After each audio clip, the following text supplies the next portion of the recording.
श्री वल्लभाधीश की जय, श्री गोपाललाल प्यारे की जय। સુરદાસજીનું એક પદ કે જેમાં આપે પ્રેમની 5 અવસ્થાને વર્ણન કરી છે, તો પહેલાં પદ શ્રવણ કરીએ અને પછી તેના ભાવોને જાણીએ। જાકો મન લાગ્યો ગોપાલ સો, ताही और कैसे भावे हो,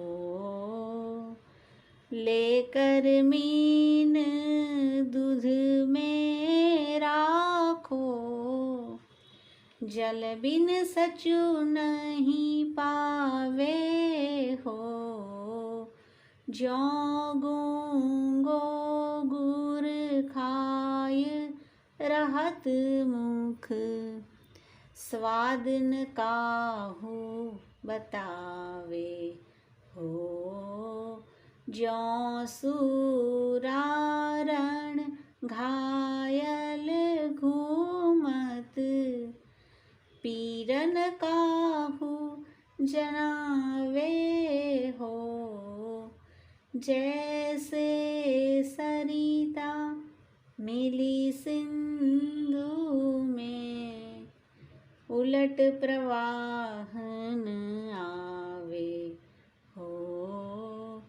तैसे सूर कमल मुख निरखत, चित इत उतना डुलावे हो, जाको मन लाग्यो गोपाल सो, ताही और कैसे भावे हो।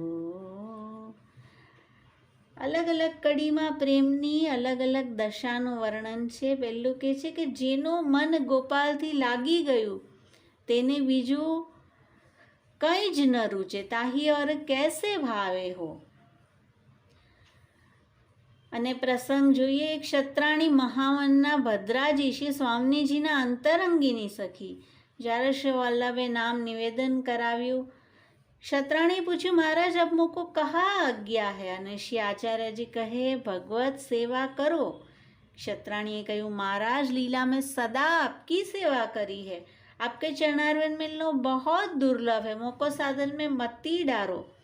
અને શ્રી વલ્લભે ચરણમાં કુમકુમ લગાવી છાપ સેવા માટે પધરાવી આપી અને કહ્યું, મેં તો પર પ્રસન્ન હું।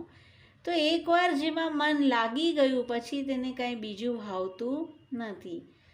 લેકર મીન दूध में રાખો, માછલીને જો દૂધમાં રાખીએ તો તેને જલ સમાન આનંદ ન આવે। અને બે પટેલ ભાઈઓમાંનો નાનો ભાઈ કે જે ગાયની સેવા કરતો મુગ્ધા, શ્રી ગુસાઈજીએ જ્યારે નાના ભાઈને સિંહ પોરની રખવારી કરવાની આજ્ઞા આપી ત્યારે મુગ્ધાએ કહ્યું, કૃપાનાથ મને તો ગાયની સેવામાં વિશેષ આનંદ આવતો હતો, પરંતુ આપ જેમ કહો તેમ કરીશ।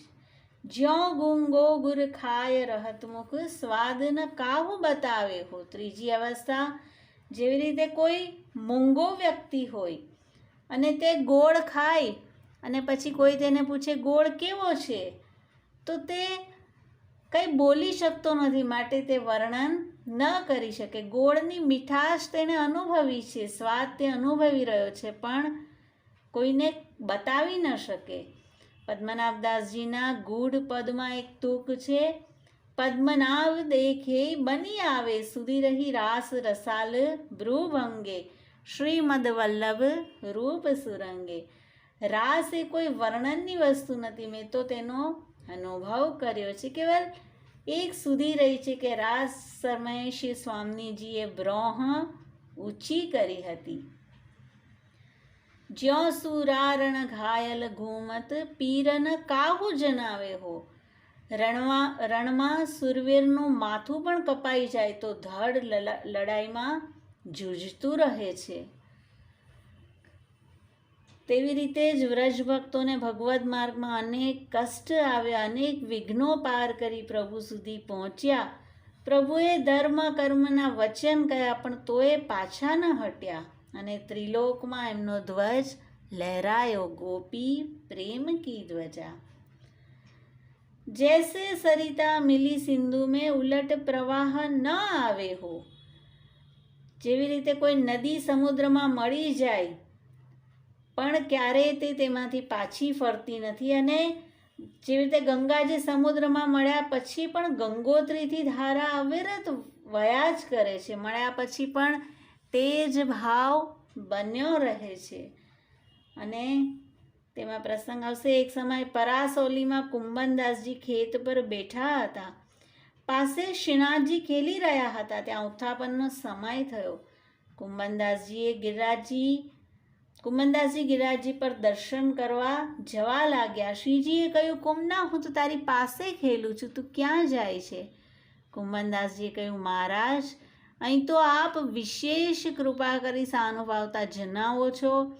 આપ ભાજી જાઓ તો હું કંઈ ન કરી શકું, પણ મંદિરમાં તો આપને શ્રી આચાર્યજીએ પધરાવ્યા છે, ત્યાંથી આપ ક્યાંય ન જઈ શકો, અને મારી દર્શન આસક્તિ છે, તેથી આપ કૃપા કરી મને ઘરે દર્શન આપો છો. શ્રીજી હસીને કહ્યું, તારો ભાવ મહાઅલૌકિક છે, માટે જ હું તને એક ક્ષણ પણ છોડતો નથી. અને પછી શ્રીજી અને કુંભનદાસજી સાથે મંદિરમાં પધાર્યા. તૈસે સૂર કમલ મુખ નિરખત ચિત ઇત ઉતના ડુલાવે હો. સુરદાસજીનું પદ છે, અને 5 અવસ્થા બતાવ્યા. અંતિમ તુકમાં કહે છે કે કમલ મુખ, આપણા શ્રી ઠાકોરજીના મુખ કમલને જોયા પછી ચિત્ત ઇત ઉત ન ડુલાવે હો.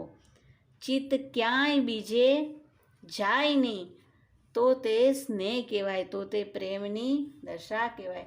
તો આ રીતે અલગ અલગ ટૂંકમાં આપે અલગ અલગ એક્ઝામ્પલ આપીને પ્રેમ કોને કહેવાય તેનું વર્ણન કર્યું છે. શ્રી વલ્લભાધીશ કી જય. શ્રી ગસાઈજી પારમ દયાલ કી જય.